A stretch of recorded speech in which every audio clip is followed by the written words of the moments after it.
Well, these are a couple of my last errands, so heading out to MX store. About an hour's drive away to get the seals. So White did order the seals, but they delivered the wrong ones for a CRF250R. Mine's an L.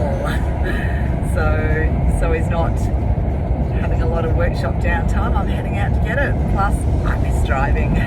But yeah, can't wait to get back on the girl. So get this last errand done, get it out to Wyatt, get some new tyres on, and then tomorrow morning, fingers crossed, I'm out of here.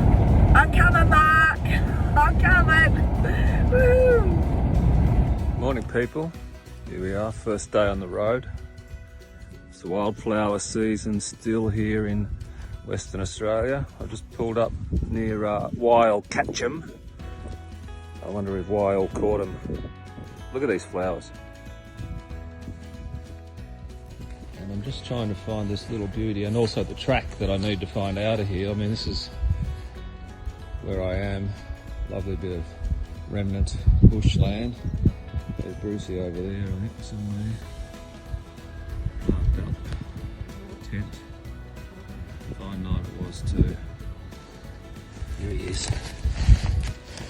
Look at this, folks. What a way to start the trip, eh? Just beautiful. This is Western Australia. You've got to get up close and have a look. With all the flies helping you out too. So yeah, look, I'm signing off. I'm going to meet Rosie in, I don't know, 3, 4, 5 days out around Uluru. So let's hope we make it. See you later. Oh, that was a long drive. My ass is numb. Oh, I miss my bike. All right, going in. Good sis. They're next to each other. Woohoo! So my second visit to Adventure Moto. So I've been a customer of theirs. That's where I got my Artemis from, and my Adventure fuel bag, the good old 8-litre E, which has been absolutely my godsend. So Jackson and Sam have been most helpful in helping me part with my cash.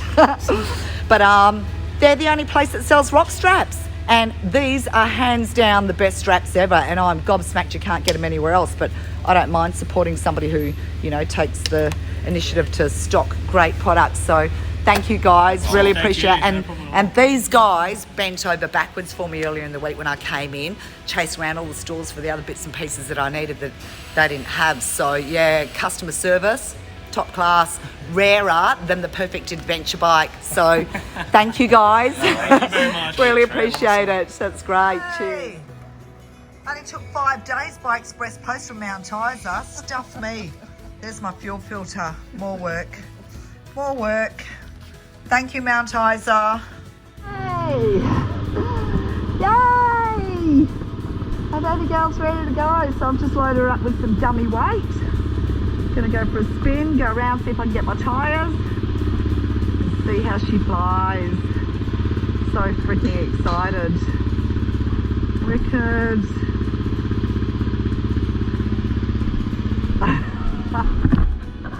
Right, I'll see you in 2 minutes anyway. Go to an ATM. Oh my God, I haven't been on my bike for a week. I miss you, darling girl. Cool. See you in a sec.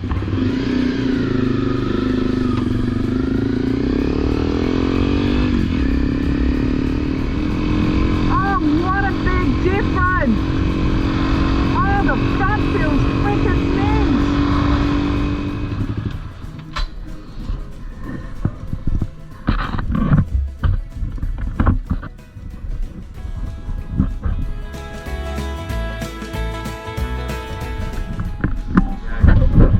Crying in my helmet.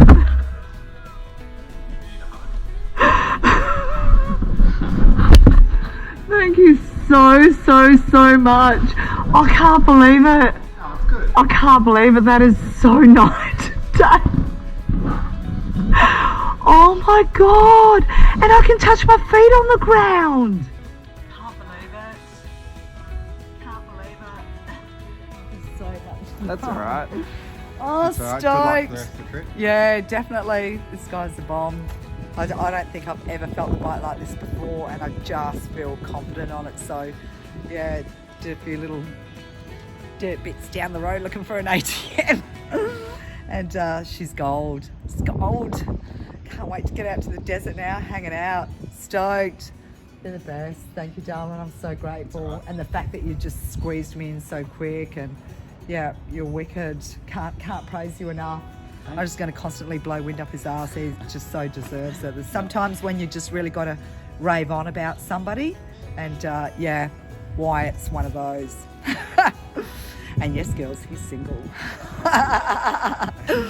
But he's a busy boy. Look at him, he's working 24 hours a day. Sorry, girls, unlucky. You have to come and get your bike done if you want to see him. Darling, so grateful. Another CRF250L rider. Woo! Thanks, doll.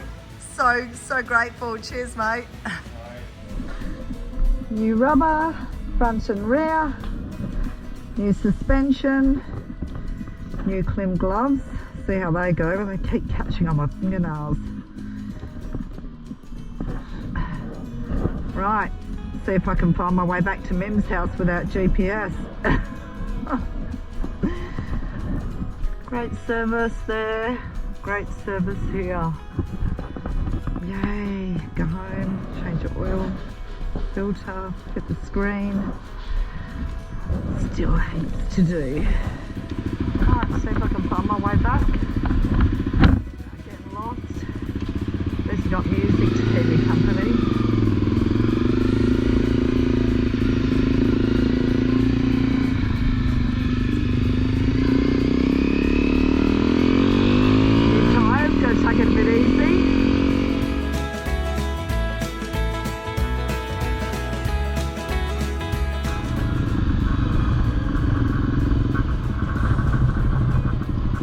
So good having music in my helmet. Now for the rest of the maintenance. Oh my god, the bike is just riding so freaking awesome. There we go, straight into my little workshop. Yay! Yay! Yay, Artemis! Yay! One step closer! Yay! Oh my god, what a difference! What a freaking difference! What a difference! Oh my god, where do I start? Oh, how exciting! How exciting! Alright, that's the insulation I'm going to put on that fuel line. Put the windscreen bracket back on, do the exhaust packing, oil filter change, pack up. Alright, let's get into it. Lube. Hey, beautiful girl, she deserves it. Cool. Not much more to go. Oh, Mim's a bloody genius. So here's a little sanding tool. I've just sacrificed a t-shirt, wrapped it around it with my universal bungee cord. Check this out. Save the old arms. To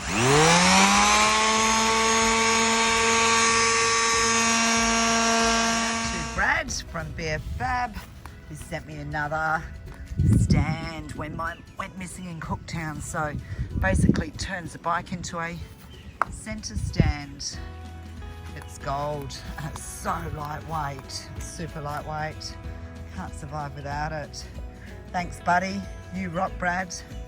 Change a fuel filter in a Honda.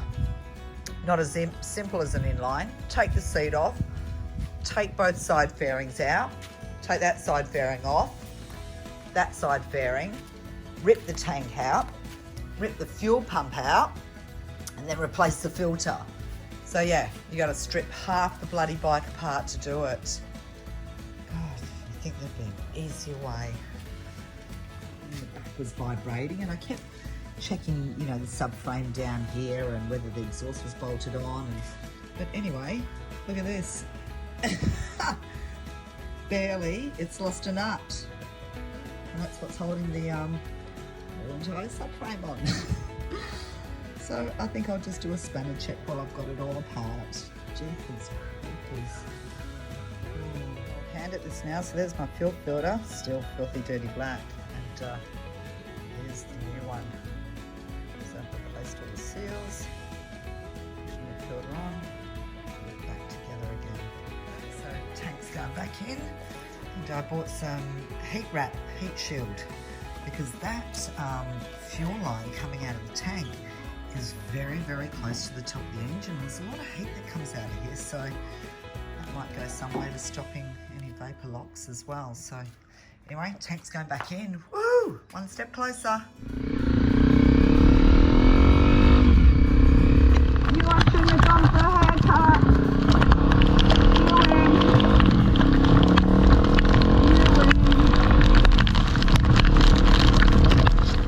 Just wanted a fucking 10-minute cut, not a 2-hour fucking salon.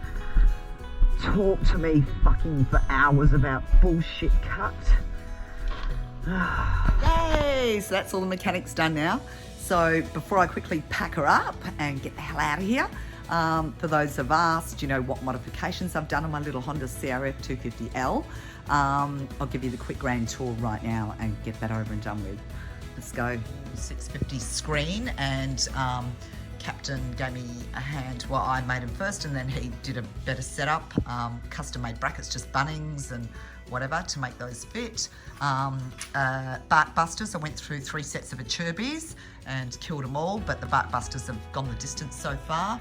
Just crappy on the road aftermarket mirrors, because I kept cracking mine, and that one's off the Yummy and that folds in, so I've got to stay on the left hand side of the track so I can fold it in.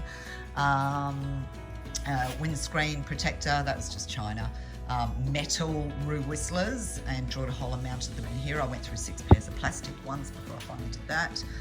Fork work by Beautiful White at FFRC, it's amazing. Aftermarket 13.5 litre IMS tank. Dual USB with an SAE plug, so I can rip that one out and put another one in, and it's got a voltmeter on it. Quad lock, so this framework all came with the windscreen, which is brilliant, so that turns into my cockpit. Renthol fat bars, RHK bar risers, had to put those on to clear the IMS tank, or otherwise the brackets from the bark busters were hitting into the tank. What else at the top here? So coming down here, Zeta cover, lever with the foldable foot thing. Zeta wider pegs, they're gold.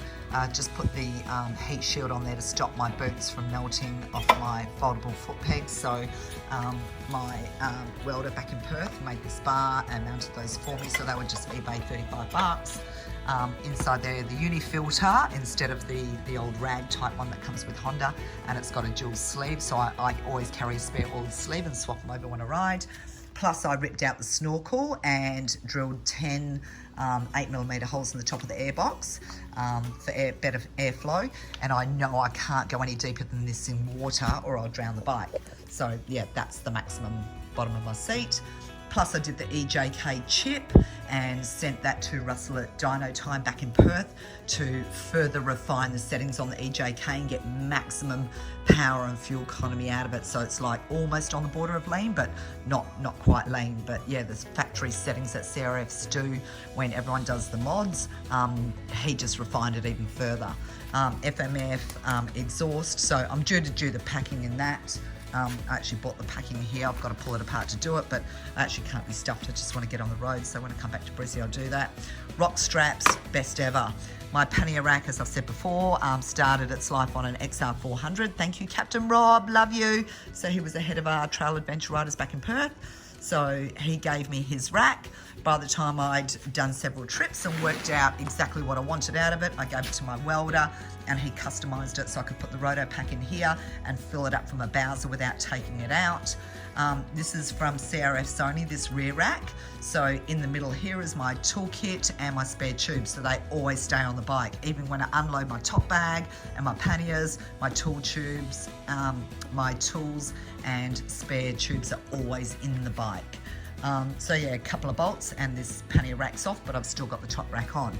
So my tool setup, I bought this from BCF. It's just a primal fishing bag, and I sort of cut the guts out in the middle. So this side unzips and my tubes are in there, and this side unzips and my tools are in there. So the whole lot sort of folds flat exactly like it is now and just slots in that gap between the pannier racks. Okay, this side headlight shroud, done that. The Olin's rear shock, that's the external compression canister with the adjustments on there, so you can do the adjustments on the fly.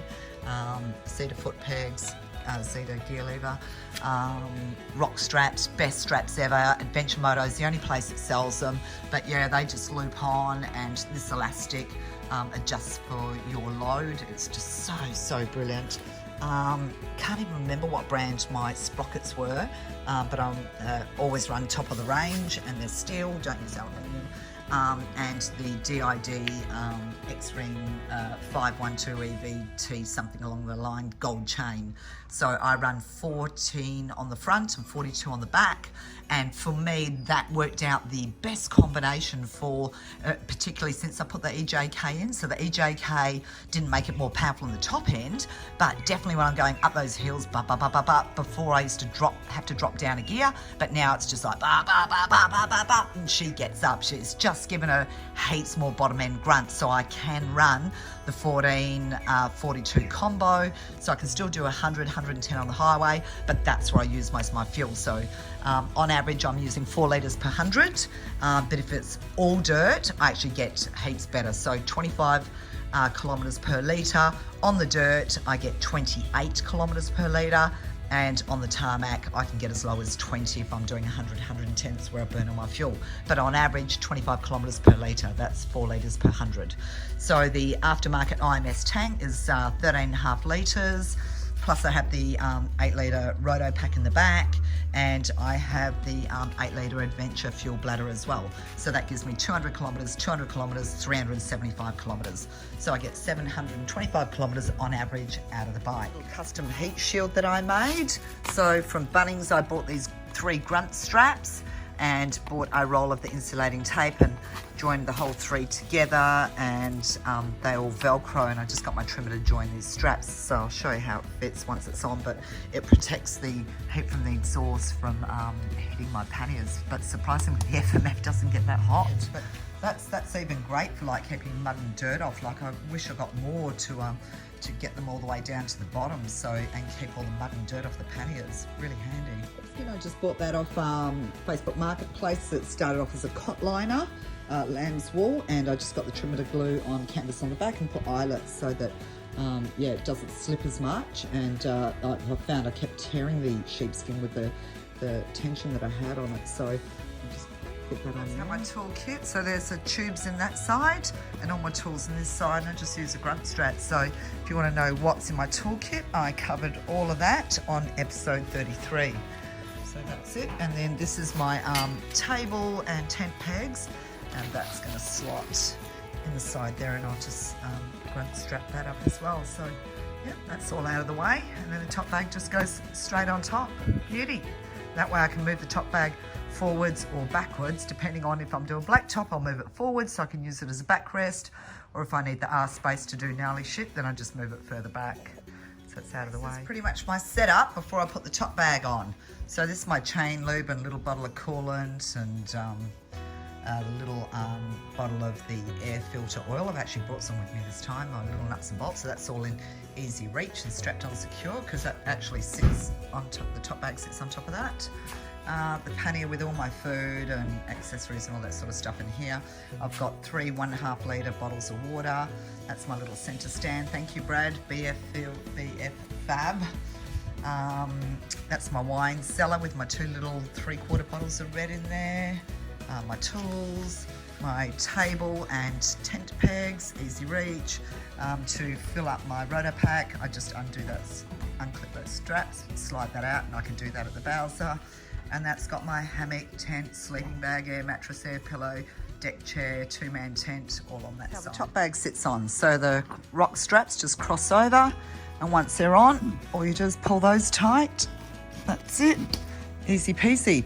Then for now, I've just clipped my adventure fuel bag on, just clipped them on the sides, and then this one rock strap goes straight over the top, clips at the front. But I've slotted in here my foil and my double pluggers. So they're in easy reach. As soon as I get to camp, they are literally the first things that come out. So they just sit in there, all protected, and actually insulates my bag a little bit. So then I'll just pull this down and hook it on here, and we're good to go. So that is the end product, all nice and neat and tidy and balanced. I've distributed the weight on this side as opposed to the other side for when the roto pack's full. Got my little tank bag on, so that was just a bum bag, tool bag. So just strap went around here and just clipped like that through the spoiler fairing, and then just this one to hold it down a little bit to even it out so it's not going to flop off anywhere. That's it. She's good to go. So excited. So that top bag's got all my light stuff in it. My Robocop armour, my light dehydrated meals, some fruit, my puffer jacket, my clothes. So yeah, just lightweight stuff. She's a beauty. Okay, so it's what time? 2:30 in the afternoon, and we're taking off. Better late than never.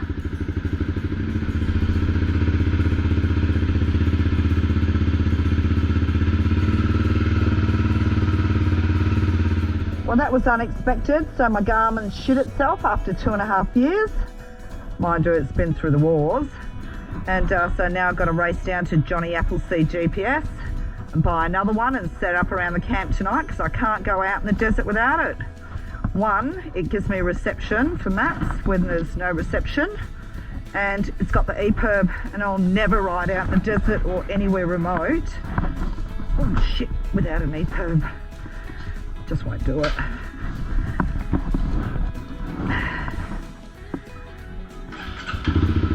So take two. Getting late, it's 3:40.